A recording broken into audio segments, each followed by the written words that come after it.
In the very beginning, when we were studying the adab of the tulab al-ilm, I mentioned this concept of, let's say, 1,000 times 0. What's going to be the answer there, Ms. Nubi? 0. I don't care if you get a million. I'll give it to you. I'll give it to you. I don't care if what you got is worth $1 million. If, a million whatever active, a million good deeds. If you don't do an action, it's not going to multiply into anything. Does that make sense? And our mentality towards knowledge these days has been, let me gather, but what am I going to do with it? If it is no, application followed by that action, then it's just something that makes your house look good when you put the books up on the shelf. Or you get sins for, okay? Because you're carrying around all this wood, Because that's all the book is, right? If you're not reading it, then it's firewood. And the Prophet ﷺ, he told us about the person who's going to be like a jackass in the fire. He's a jackass with what on his back? Books on his back. Why is that analogy there? Because all he's doing is carrying them around. You move, you carry the books. You put them, you set them up. You never read them. Or if you read them, you got it, but you're not applying it. So we don't want to be that individual. Okay? You, young man, you should come sit back up in the front. Okay? So what we should do is get whatever we have and read whatever we have. And not only read it, apply it. And not only apply it, ask questions about it so we make sure we understand it, so that there's no perpetrating a fraud. There's no I don't know what I understood. How do you know if you understood is correct? So we don't want to do that. We want to learn this stuff and apply it. That's why it begins, says there are 38 chapters to finish. It go back to the graph. Don't sit there and just memorize it. Now go back to the graph, because remember the introduction is just giving you the table of contents. Now if you go back to the graph, each one of those titles we mentioned has its own individual poem. Okay? Each one of them has its own individual poem. So if you want to know about that particular thing, you go to that particular poem and you learn it. Okay? And if you remember the whole thing, then you would know so much about your deen. Okay? And be able to ask questions based upon that. Because that's what it's supposed to be. An aid to independence or interdependence. Does that make sense? Okay. So go back to the graph and the knowledge within. There are 38 chapters to finish. Begin. Start with Aqidah. To end in jihad. Striving to do what? Striving to live like a righteous ibad. Now, jihad is striving to live like a righteous ibad. That's the definition that we're putting forth of jihad. Okay? Because that's what you do on a regular. There's no continuous war, right? On a battlefield like that. But there is a continuous struggle within oneself to continuously strive to live like a righteous slave of Allah. Does that make sense? Okay, alhamdulillah, we're done with that. Okay? Now you can close outlining Fiqh and memorize it and continue to memorize it on your own. Now I asked you guys we spoke about the barzakh. Okay? Did we not speak about the barzakh? Oh no, I didn't. No. Astaghfirullah. That's what it was. I mentioned the barzakh. I did. We did speak about it. I said that there was a question sent to me. Hanna, ibta'li Hanna. There was a question that had been posed about how is it that people in the barzakh are going, in the barzakh being the realm of the dead. Okay, first we have to visualize and conceptualize, I should say, what we're talking about when we say the barzakh. Okay, just to reiterate it again. And so a person was doing some studying on the barzakh, and they said, they called me and said, Ustad, how is it that people in the barzakh are in their graves and they're interacting with other people? Okay? Because what they read showed that people in the barzakh may be interacting with other people. Okay? So I said, well, has Allah given us as a similitude to the unseen world? And Allah has given us a lot of things to make a similitude of the unseen world. One of them, there's one of the signs of the unseen world, right? Of the major signs is that the sun is going to rise in the west, right? No. Well, it rises in the east every day, right? So we see that.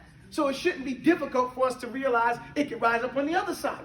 Who told us that was difficult for Allah? Right? Nobody. You get my point? The resurrection. We die every day. Don't we? You know, we sleep. You can't keep yourself awake. You know, you can sit up and you may desire to do it, and then all of a sudden, you'll be passed out like a toddler, leaning up against something, knocked out, if you wait too long, right? If you don't maturely, when you feel it coming on, go and get into the bed. And then when you go to sleep, you can't stay asleep, no matter how much you may want to. You get thrown into this world, right? And that is a similitude of the resurrection. So then, what's a similitude of the barzakh? Sleep. The sleep. When you're in, just imagine now, instead of being in your grave, in your bed, you're in your grave. What happens when you sleep? You interact with people, don't you? Whole bunch of people. And they are in their grave or in their bed, right? Interacting with some whole other people. They may not even be interacting with you. And this answers the question to those people who said, what about in Jannah? I want to be married to so-and-so and so-and-so, right? They want to have this particular life. And then I've told in Jannah I can have everything. What if she doesn't want me? Well, who said that was hard for Allah? Don't you in your dream about old girl? And ain't she in her dreaming about some other guy? So you get my point? And they're not conflicting, is there, right? So Allah is showing us how He can give everybody everything they want and it not stop everybody from getting everything that they want. Does that make sense? So if we would take the time, that's why I said our aqidah is confirmed with our senses. Because it's fitratullah allati fatara an-nas alayh, right? This is the fitra, the natural instinct that Allah created us on. What's the proof? The proof is, and again, we're talking about the unseen world. So everything we're talking about is going to come in the Quran or the authentic hadith, and we're going to be able to find it also. We can perceive it because Allah gave us that instinct. What's the proof Allah gave us the instinct? Anybody know? Well, Allah, of course. Allah subhanahu wa ta'ala said it in the Quran. When were we first born? Excuse me? Took from Adam's back. When He took min dhuhurihim, right? When He wiped on the back of Adam and He took from there, and all of us were created, right? We were all alive. Did we have bodies? No, because we don't get them until we get into the physical birth. But we were born, and we had consciousness. What's the proof we had consciousness? We swore that He was our Lord. We had to take shahada. We took a shahada. We were witnesses. We didn't say, Ashhadu an la ilaha illallah. Wa ashhadu anna Muhammadan Rasulullah. But we shahidu ala anfusina. We bore witness. Allah said, Alastu bi rabbikum. Am I not your Lord? That's not a teaching question. A teaching statement would have been, I am your Lord. Do you understand me? You get my point? So when it said, Alastu bi rabbikum, am I not your Lord? What is that asking you to do? Excuse me? I'm sorry? Confirmation. Acknowledgement, right? Confirmation. Why do I know that you already know this? This is the statement that the ulama said. He didn't say, do you know this? He says, you know, am I not yours? Meaning you know who I am. How did they know who it? Had a prophet come to them? No. Had they been given any revelation? No. No. Then how? Because Allah said, Fitratullah alladhi fattara an-nas alayh. Because this is the way this instinctive that He put in them when He created them. So they knew it because He designed them to know it. It's part of the nature and the instinct that everyone has. Could the Furqan be like that too? The Furqan? The Furqan is many different things, okay? The Furqan is the Quran in one instance. The Furqan is the ability to think and see things about. But it's what some people might call common sense. But common sense ain't common practice. And what Allah gives to one, He doesn't give to another. The ulama say a man might sit up all night and think over one issue and find 70 ways of dealing with it. And another man in the same room could sit up all night and only think of 5. Why? Because Allah gave one a different ability to distinguish and the other one didn't. So this is, that's not what can be. But there are certain issues that Allah subhanahu wa ta'ala has made that you have to understand. Why? Because He designed you to understand it. And one of them is that He is your Lord. Does everybody follow that? And the proof is that He said, Alastu bi rabbikum. Am I not your Lord? Follow me, guys? Okay. So, I forgot where we went, why we went there. We're talking about the barzakh. Okay. So the people in the barzakh, I guess I just explained it. The people in the barzakh are like the people in their beds. Okay.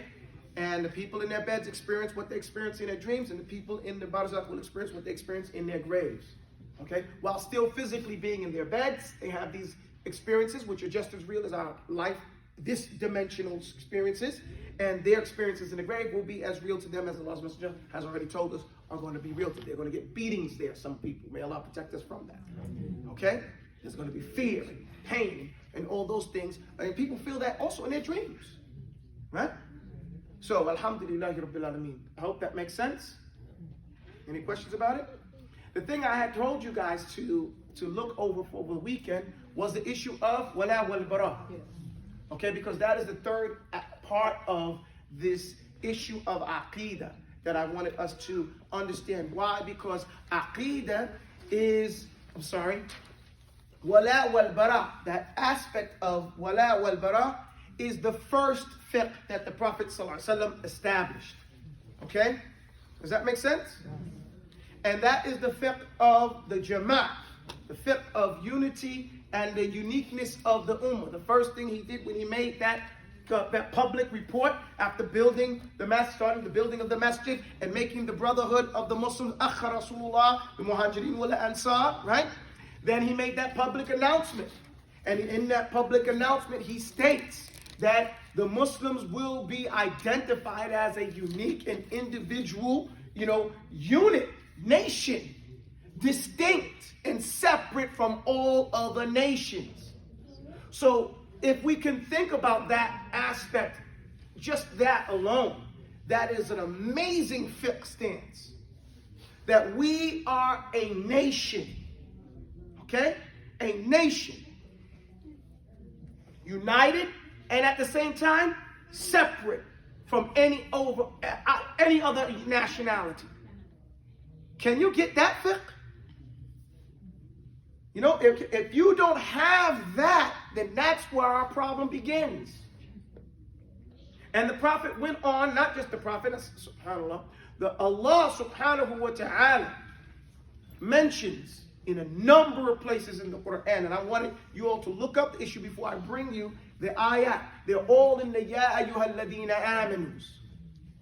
There are 82 in the whole Quran. 80 something, I might be wrong on the number after 80. 80 plus Ya ayyuhal ladina aminus in the Quran. There are a few that are directly linked to the fiqh, that the mentality that we're supposed to have as a unique group, united and separate from the kuffar. And that's where you have to start with your mentality as a believer. Does that make sense?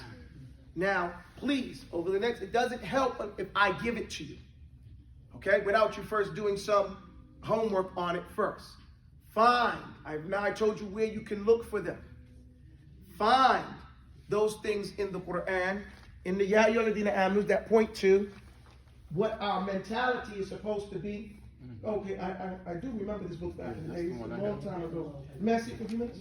I don't have my glasses with me. How many you said right there? There are 80 something. Okay. I said 82, but I think there's more. But you said it specifically. That specifically point to how the believer is supposed to be united with the believers and how he's supposed to act towards the kuffar. Okay? That established with our fiqh. That the Prophet ﷺ mentions this. Okay? At the very beginning of the life of Medina. Let me explain it like this. I don't know if I did this or not. When the Muslims made hijrah to Medina, Asma binti Abi Bakr was at term. What does that mean? Say again, ladies? She was ready to give birth. Not expecting, yeah, she's really expecting, right? Any moment now, right? She gave birth at Masjid Quba. Okay? That's right when you get to Medina. Okay? She gave birth there. And the Muslims celebrated. Why? Because she gave birth to a boy. Prior to that, no boy had been born, and the Jews and the other people were laughing at them and saying, there's a curse on y'all. Y'all ain't gonna have no male child. Yeah, you know, because the Arabs love male children, right? They say you ain't gonna have no men. You know, you're gonna be weak. Who was that? That was Asma binti Abi Bakr. Abdullah ibn Zubayr. Abdullah ibn Zubayr. So it was Abdullah ibn Zubayr was the one that was born, and the Prophet ﷺ chewed up a date and rubbed it on his, tahniq on him, so that was the first thing to go in his mouth. Okay? And he made dua for him. And Asma, she's narrating it. She said, and he was the first boy born in Islam. Did what she said. She didn't say he was the first boy born after Hijrah. What are we told? We say our aqeedah is based on Qala Allah, Qala Rasul, wa fahm as-Sahaba. Right? What Allah says, what His Messenger said, and the understanding the Sahaba had. What was their understanding? Their understanding that Abdullah ibn Zubayr was the first child born in Islam. Why? Because Islam is not completed. Now, ulama speak about this. The strength of her statement. Islam is not completed until you get from around the kuffar. Okay? Seriously. Just like it got you from around being a kafir, and you had to break out from that, and you had to get away from going to church, and whatever those things are, eventually you're going to say, you know what? I can't be around these folks. I can't complete what Islam has to give me around these people. I got to go be with the Muslims. Okay? And so that's what they considered the completion of Islam when they got away from those kuffar. Does that make sense? So you want to understand, and this is something that is a thorn in our side. Because we want, but we don't want. We want the result, we don't want the action that comes with the result. Or the action that will bring the result. Does everybody follow me? So if we want to have their mentality, that's when their Islam came in full. We said in the other poem, start with Aqidah to end in Jihad. Some people say nowadays, well, I can't go to the land of the Muslims because there's problems there. Like there ain't no problems here. You get my point? If you watch propaganda, you will look at the place and say, I'll never go to the United States. All you got to do is listen to Russian Today. It's like a propaganda, English-Russian radio station that tells you all the bad things about the United States on a daily basis. If you listen to that, you say, whoa, because they're not lying. They're just bringing it all in a way to make you think and reflect about it. And that's what the American or the Western news is doing to other places. Telling you everything ugly so you don't want to deal with that place. Does that make sense? But there's another aspect I want you to think about. 4 months didn't pass in Medina without a war, without a battle. Does that make sense? The whole time they were in Medina, once the Prophet ﷺ got there, they were fighting. And guess what? Hijrah was still mandatory. So if that was a good excuse, I can't go because there might be some hardship, I might be having to fight. Well, then they would have said, well, don't come till we finish this. Right? So we got to change that mindset. There's going to be some struggle. It doesn't end. There's no utopia. I thought there was a utopia. I thought that when I got to the land of Muslim, they would be like, oh, welcome, brother. And I would live ever happily ever after because I've been told fairy tales my whole life. You know? I didn't know. They said, hold on, brother, don't get off the plane yet. Let me get in your suitcase. Let's go back. That's what they said. Literally. They said, no, brother, do you have a return ticket? You think I'm joking? You know they did. Just put me in your suitcase. I'll pay for everything you got here. Just go back and do whatever you got to do and then send for me. I said, no, man, I'm not doing that. But again, the point is that there are things that I'm not saying just go anywhere, but I think that we have to become mature in our view of what Islam demands of us. okay? And how we're going to get that sense of peace that Allah has promised us through our Islam, okay? And that's what I'm basically saying. Does that make sense? Yeah. When I was reading about what Barade was saying, living in a non-Muslim country like ourselves, that it's wajib on us if we stay here, that we have to be active in giving dawah.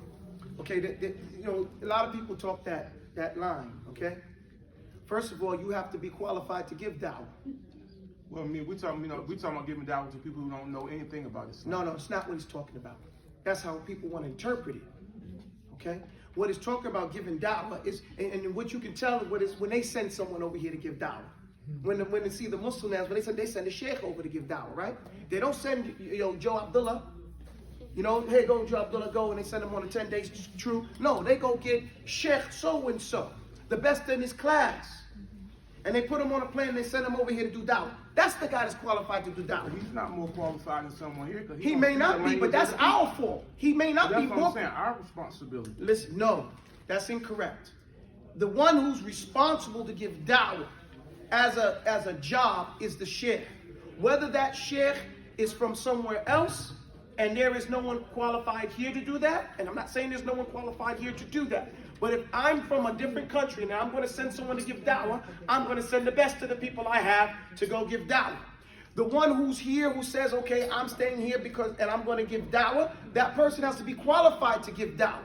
Now there becomes a thing which says, well, but without ayah, I'm supposed to say at least one ayah. Yes, if all you know is one ayah. But if that's your situation, then you're supposed to be busy working on undoing that situation and learning. Okay? And those who have an excuse, because now we don't just take that ayah, what's the matter? Okay. I'm sorry, I lost my train of thought. You're talking about one ayah. Okay, the one that we're going to take to say, well, the statement that, okay, if I stay in the land, I have to give da'wah, that's what it is. No. Take the ayah and put the ayah into its place. And what does the ayah say? Those who Allah, the angels, when they take in their souls, what is he taking their souls and they're doing? ظَالِمُوا لِنَفْسِهِ, right? ظَالِمُوا أَنفُسَهُمْ, right?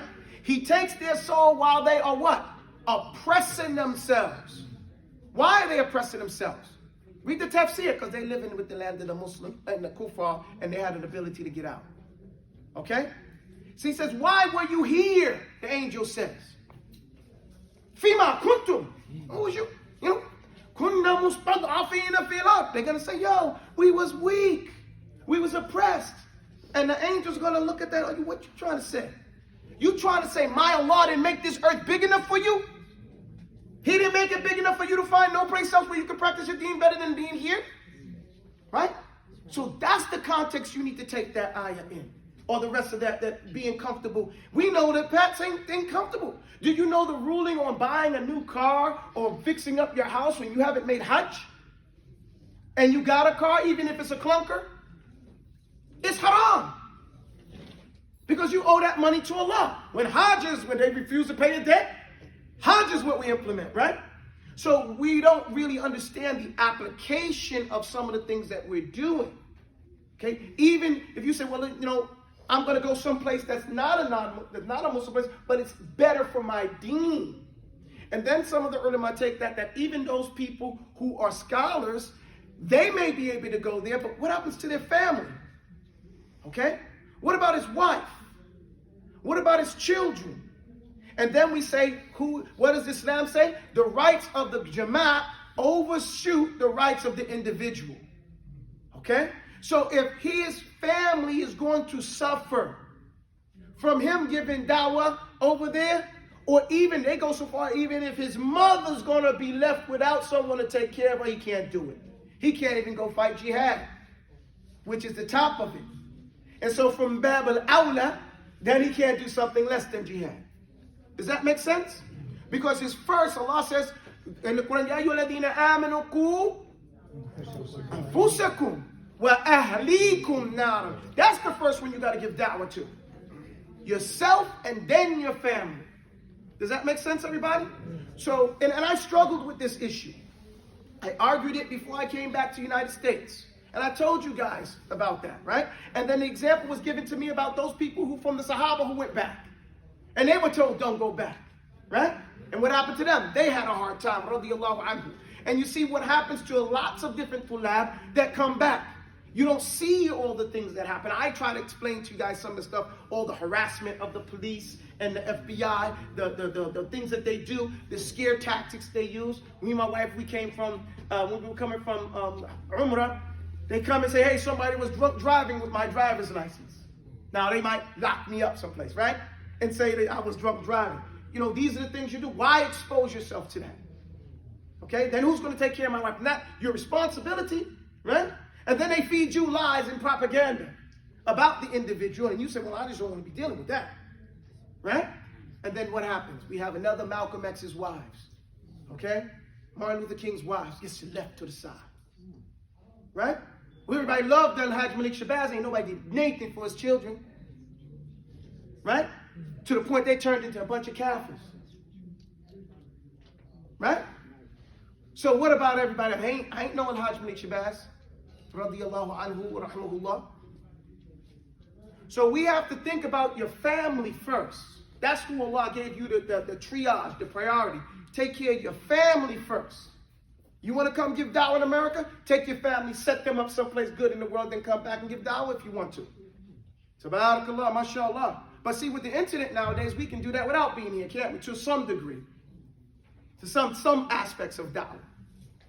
Okay, so I think we should not just look at the one statement, but look at the ayat that come in that regard, and the most powerful statement of the Prophet ﷺ, where he says, Ana bari'un, I'm free, I ain't got nothing to do with anybody who lives with them kuffar, who dies with those kuffar. They shouldn't see each other's cooking fire.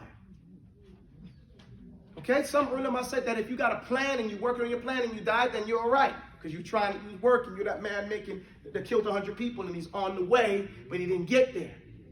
And the ones Allah's messenger, the ulama describe in the hadith, in the tafsir of the Quran, they say, but women and children, they got an excuse.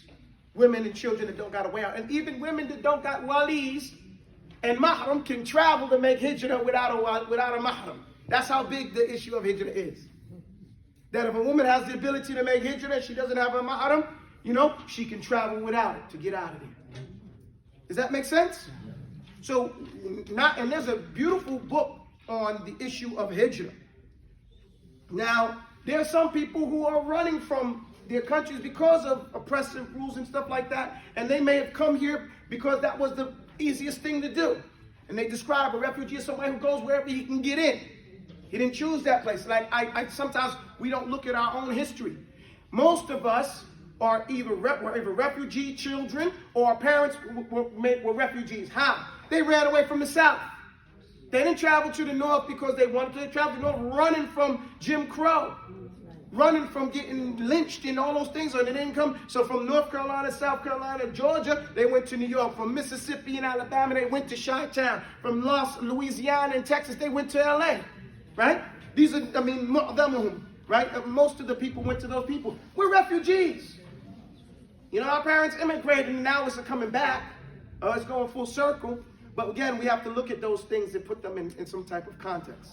Does that make sense?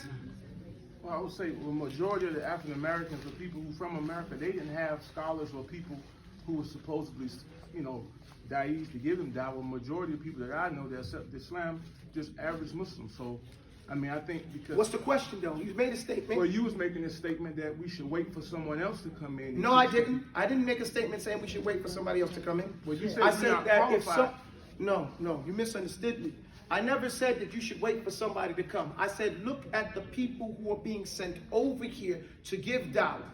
Okay? The people... I don't see people coming. Well, I don't know if you see them, but I know since the 90s. I don't see it. Well, maybe you don't, but I know since the 90s, and maybe not in North Carolina, but in places like New York and Jersey and those bigger cities, people get sent over all the time to come sit and give da'wah and do muhadarat here in the United States. Okay? All the time, that are state funded by their governments to come over here, and to give da'wah.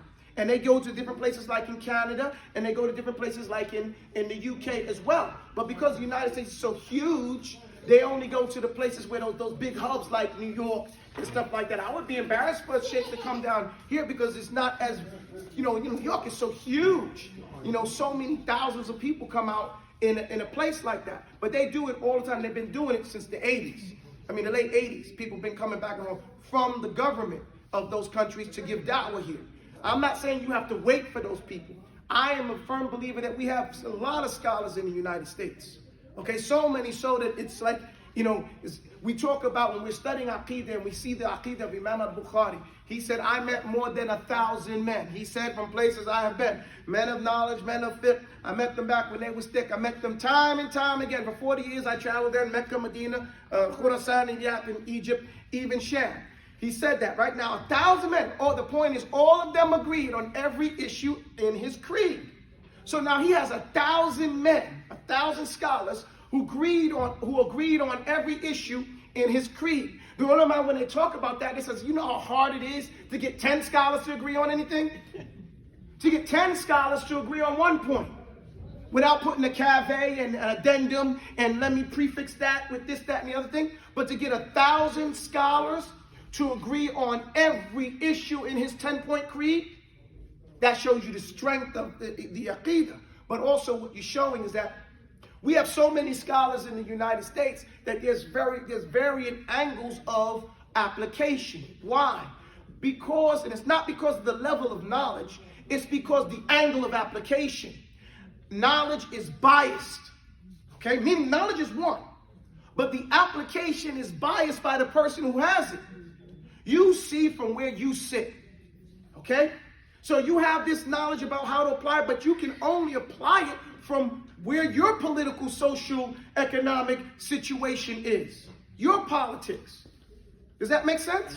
And so you're going to push that with your plan for you and yours. And when you have so many people in such a diverse and big country like the United States, the people in Seattle, the people in California, New York, and these other places are all going to have a divergent idea of how to apply the same knowledge. And so the person who's a convert to Islam, or Hudathat Islam, second generation Muslim in a non-Muslim place right here, is going to be confused by all the different all the different statements that are shooting at him. So what's upon that individual? Now, again, that's argumentative. Who you ask, depending on who you ask. I say, in the presence, if you can find a scholar that you can trust, then go and learn from them. As long as, it depends on what your objective is. If you're trying to be a scholar, or you're just trying to learn what you need to know to be a good layman. The objective is going to determine the route. Okay? No, not everybody can get out. But the aspect of our deen that we are losing out of is the hijrah aspect. When you think we love the United States more than the Prophet loved Mecca, the Sahaba got sick when they left Mecca and they went to Medina. Aisha went and said she visited her father, Abu Bakr, and he was dizzy, delirious, reciting poetry. Okay? And she said, he don't know what he's talking about. So she went and visited Bilal. And again, it keeps showing you the position of Bilal. Bilal was the sergeant at arms. He kept everybody in check. Okay? He kept everybody. So she went to, let me go tell Bilal, go get this guy. She said, but Bilal was reciting poetry. And he was talking about how sick he was and he wished he was never going to see the mountains again. So she went to the Prophet ﷺ and told him, guys, this is crazy. There's something wrong with them. And he asked him what they were saying. She told him. He started to make dua for them that they would start loving Medina like the love they had for Mecca. And to put the barakah in Medina like the barakah was in Mecca. Or more, or ashad, or more than that. And then the ulama said, then what happened? When the hijrah came, when they opened up Mecca, nobody went back. Once it finally did open up Mecca, they didn't go back to live in Mecca. They loved the dua was answered, and they loved that place of hijrah more than they loved Mecca and everything. And they stayed in those places or went to other places afterwards. My point here in saying that, and it's only because I keep saying during this class, I'm constantly going to point back to history, right? So that we can put things into context.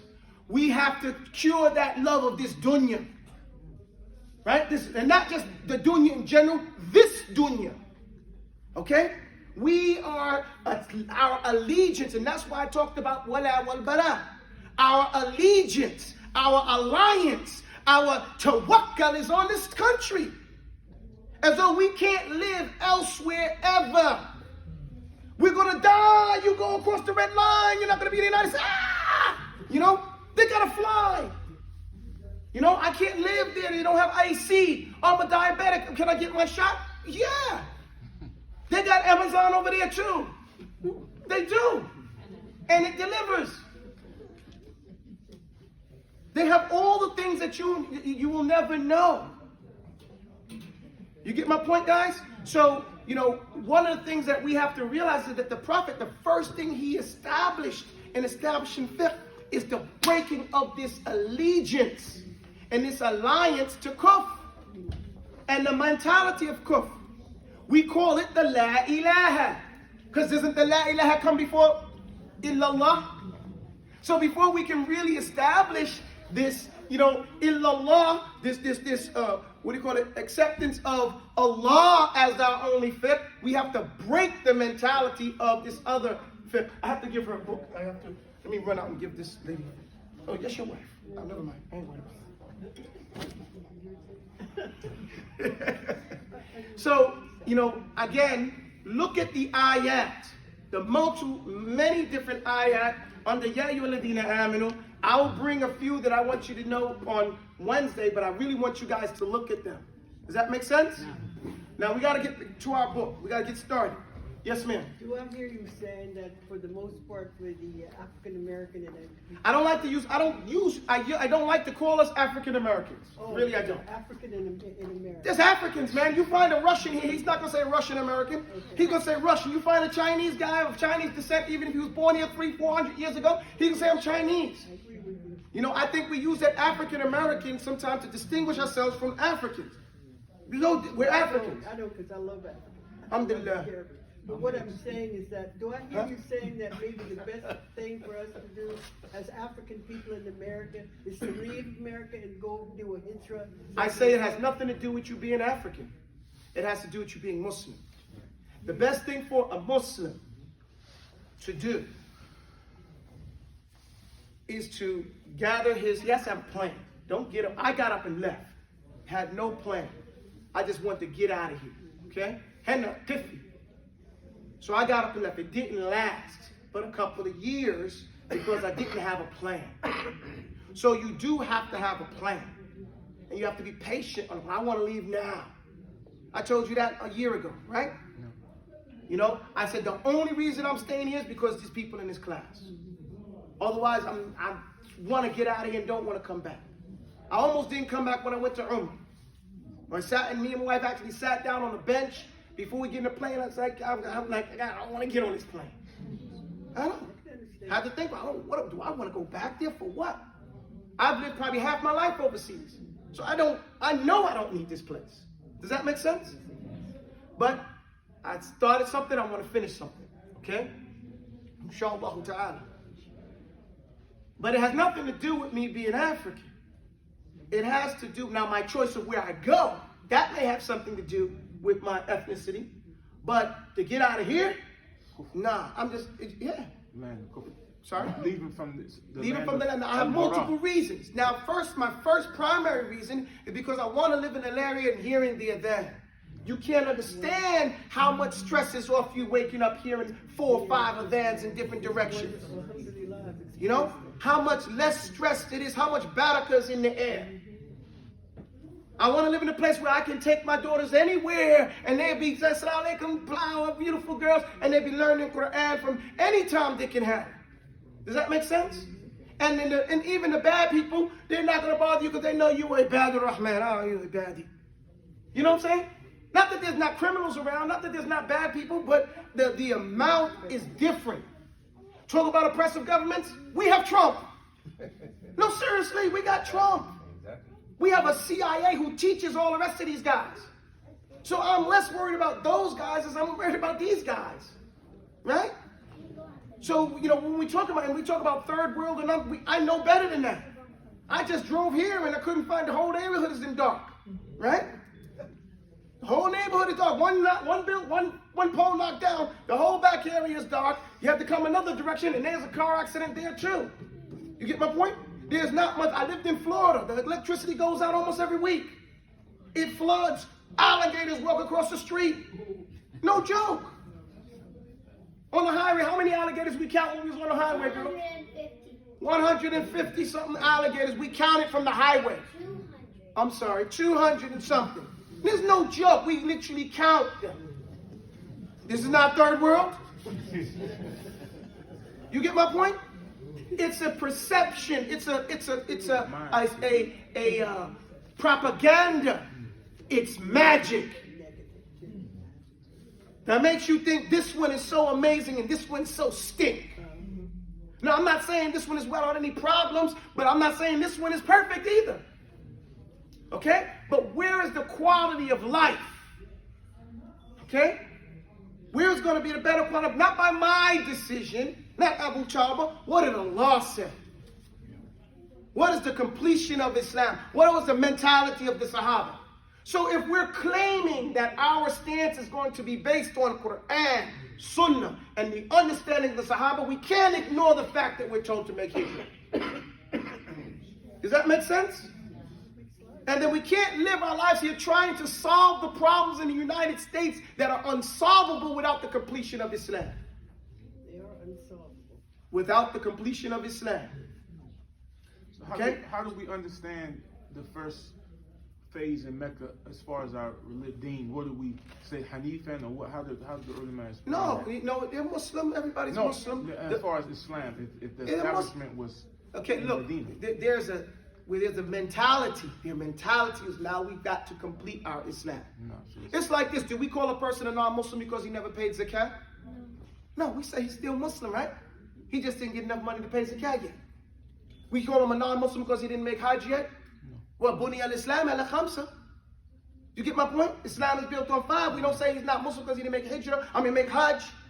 We say his deen is incomplete, right? We say that he has something to add to that, something more to do that he should be striving for. That's all. And they were being patient under those circumstances, and that's what we should be, patient under our circumstances, but not without a plan, not criminally negligent of our responsibilities. That's what I'm saying. And if the plan demands that we wait 2 years, 3 years, 4 years, 5 years, then that's what we do while we're working towards that.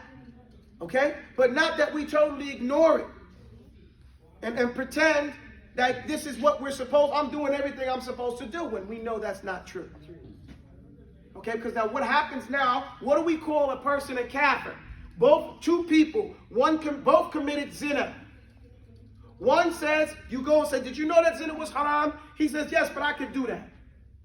And the other one says, yes, astaghfirullah, it's haram. Which one is a kafir? Neither one. The one that said he can do that. But he affirmed that I'm it was sorry, I haram. said it wrong. He said, nah, it ain't haram. I could do that. You know, I meant that he made it because he halal. didn't say it was permissible. No, he says it's halal. I'm sorry. No, He when- says, that's okay, I can do that. He's a Catholic. He's a kafir, right? No. Do you know Allah is your Lord? Yeah, Allah is my Lord, but I can do that. Right. You see what happens now? So that's the danger of negating hijrah. Now you're negating something that Allah is saying you're supposed to do. His messenger showed you, exemplified it, not just the Sahaba, you know what I'm saying? And now you say, well, we ain't got to do that. Who you? Now, there's only an excuse for those who cannot or have extenuating circumstances. But you got to make sure that's not you. You know what I'm saying? You got to make sure that you either fit in that or you don't fit in that. Does that make sense? And everybody's situation. Don't look at somebody else. Don't say, well, look, Al-Idrisi, he's from, what do you call it, Sudan, and he's here. So what? What that got to do with you? You don't know his situation. You get my point? And he don't have to explain his situation. Does that make sense, everybody? Because we're not on trial before each other. We're in trial before Allah. Is everybody following me with that? Okay, so my point was to point out to us that we have to look at the issues of wala wal bara in general.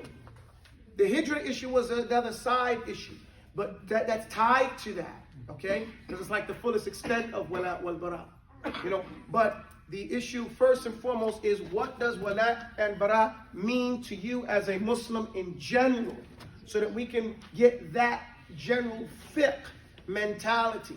And then we will talk about how we're supposed to interact with each other. And then on Wednesday, inshallah, we'll deal with that, and we'll start with this book, okay? Now, what I want you guys to do with this book has like 3 or 4 pages missing, and I'll bring them in as handouts to you guys and tell you what pages to put them on, okay? Does that make sense? Inshallah ta'ala. But what I want you to do is, I want everybody to read it before they come. Nothing should be new. Read the introduction, read the beginning poem. This is stuff that everybody should know. It's based on, did you guys get books? Did you get a book?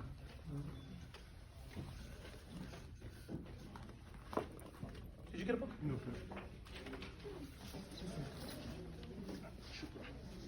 I got another now. What do you mean you got another one? For my wife. Okay. Okay. I got. Anybody else need a book over here? Is that you? Can I get one for my wife? Is that Yeah, I forgot. No. No, I want to go. All right, so, inshallah ta'ala, I feel we didn't get to go through the homework. The homework is to read the beginning chapters. Review the book, but read the first 2 chapters, okay? So that when we start doing it, you know, and this is, like I said, there's a primer, first grade primer for us to go through. It should be very easy, but a lot of fun, okay? Subhanak, did you want to say some shit? No. Okay, Subhanakallah, yes sir? Oh, is that attendance? I don't have my glasses today. His one here. Shukran. I don't know if everybody signed that. I signed it. No. I have a question about the 38 chapters of fiqh. Are they broken down into the 4? The better, the 4. Answer the question. Ask the question louder. The 38 chapters of fiqh, are they broken? Are those 38 chapters into 4 business transactions and legal procedures? Yes. They're Each all. one. Look, each one. Okay. First of all, they're really not chapters.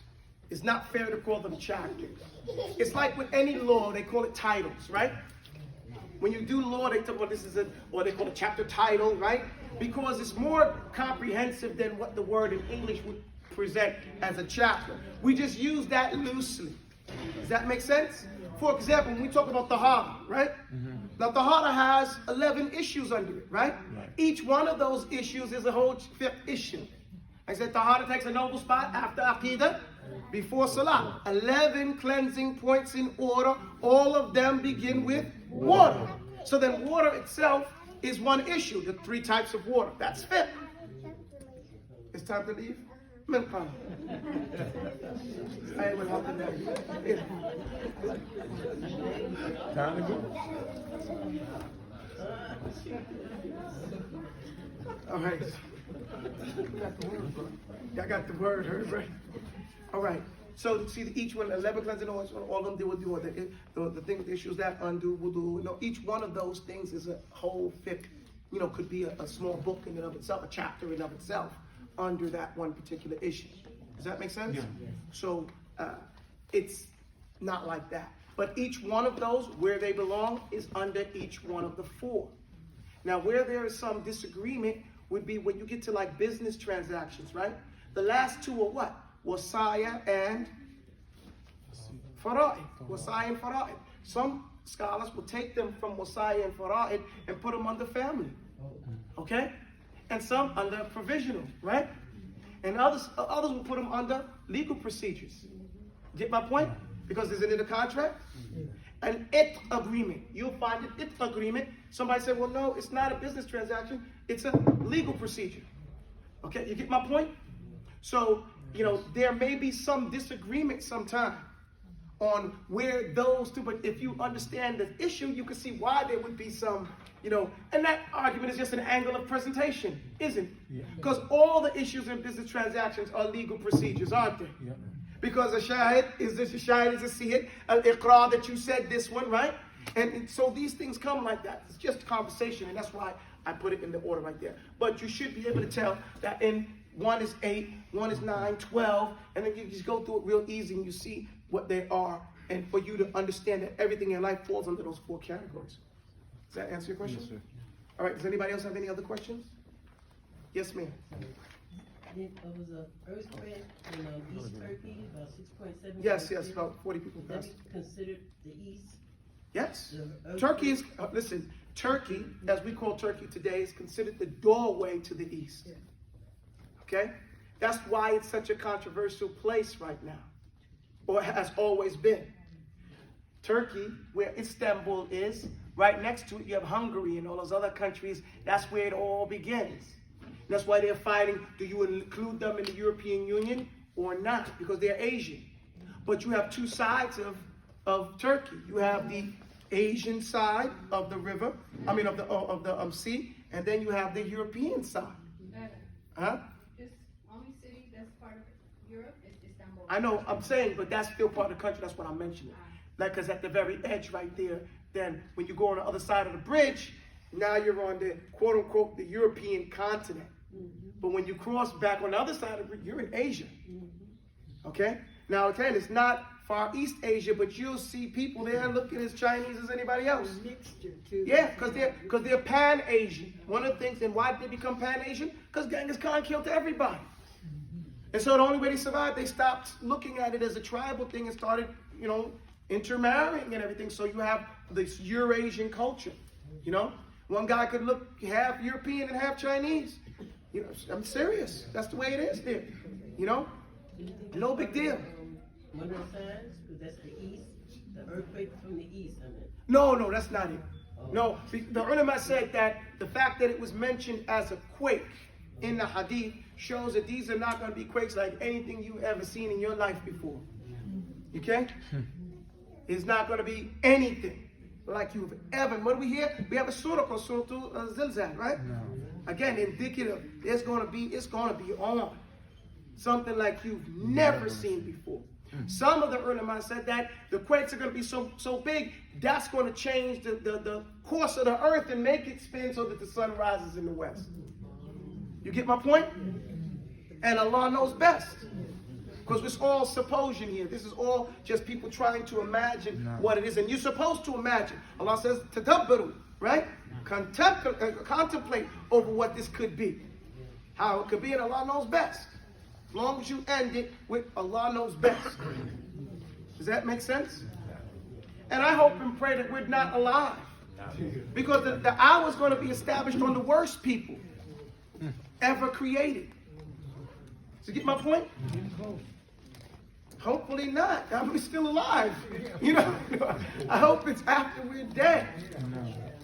And one of the things that my ulama have said about this mentality, the Quran is going to be forgotten. You get my point? This is one of the signs. People are not going to know La ilaha illallah. That's why I push fiqh.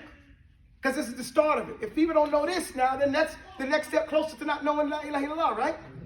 So what we can do about that qadr of Allah is say, over my dead body. You get it? Not on my shift. You get it, guys? That's what you are qadirun alayh. Not on my shift. Why? Because we're giving da'wah, right? We're calling to, we keep it alive. So Allah's promised that He's not going to take it from you as long as you got it out there, right? But what He'll do is He'll take you.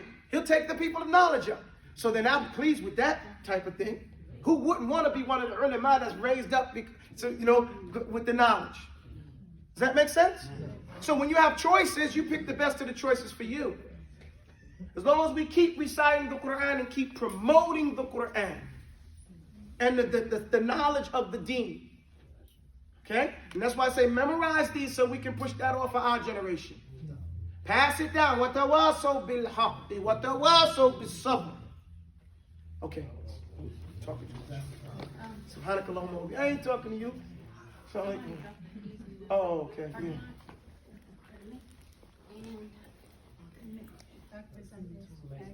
I'm coming.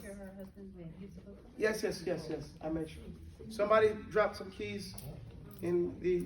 Is there a lost and found, Chef? No. Oh, keys. These are not car keys. They're some type of luggage.